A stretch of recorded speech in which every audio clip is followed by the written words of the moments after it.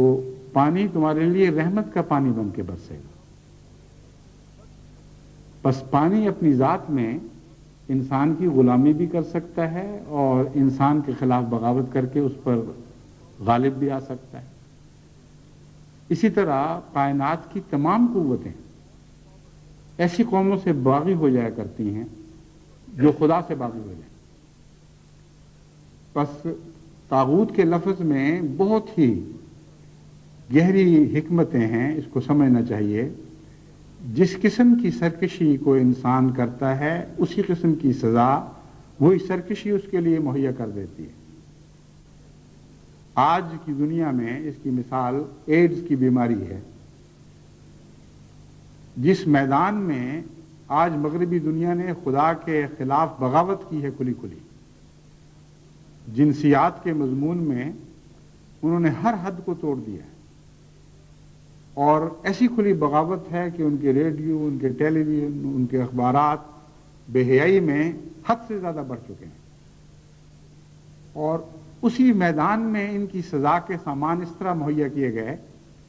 کہ اس جنسی طاقتوں نے ان کے خلاف بغاوت کر دی ہے۔ جہاں سے وہ لذت ڈھونڈنا چاہتے ہیں وہاں سے ان کو عذاب مہیا کیا جا رہا ہے۔ بس یہ مضمون کوئی معمولی مضمون نہیں ہے، بہت ہی اس میں گہرائی اور بہت ہی وسعت ہے۔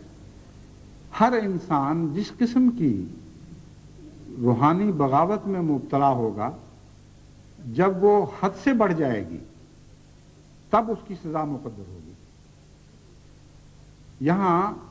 اس مضمون کا بھی جواب، اس سوال کا بھی جواب آ جاتا ہے کہ کیوں ہر جرم کے وقت انسان پکڑا نہیں جاتا، کیوں قومیں ابتدا میں ہی نہیں پکڑی جاتی۔ اس لفظ میں یہ مضمون داخل ہے کہ جب کوئی حد سے بڑھ جائے تب اس کی سزا کا وقت ہوگا، اور پھر سزا حد سے بڑھ جائے گی۔ بس قوموں کو ان کی جرم کی طاقتوں، ان کے عصیان کی طاقتوں کے مطابق مہلت دی جاتی ہے، اور گناہوں کی حیثیت سے خدا تعالیٰ کی تقدیر میں کچھ حدیں مقرر ہیں۔ جو قومیں وہ حدیں پھلانگ جاتی ہیں پھر ان کی سزا کا دور شروع ہوتا ہے، اور وہی چیزیں جن میں انہوں نے حد سے تجاوز اختیار کیا ہوتا ہے ان کے خلاف اٹھ کھڑی ہوتی ہیں اور ان کے خلاف پھر تجاوز اختیار کرتی ہیں۔ یہ ایک عام جزا و سزا کا مضمون ہے جو ساری کائنات میں جاری و ساری دکھائی دیتا ہے۔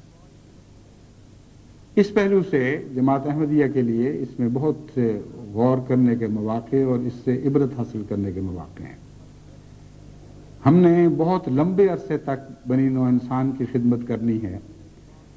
ہمارا کام یہ نہیں کہ ایک ہی نسل میں اپنے مقصد کو حاصل کر جائیں، بلکہ ہمارے مقصد کا حصول نسل بعد نسل، جس طرح جھنڈے منتقل کیے جاتے ہیں اس طرح اگلی نسلوں میں منتقل ہوتا چلا جائے گا۔ اور ہماری کوشش یہ ہونی چاہیے کہ ہر نسل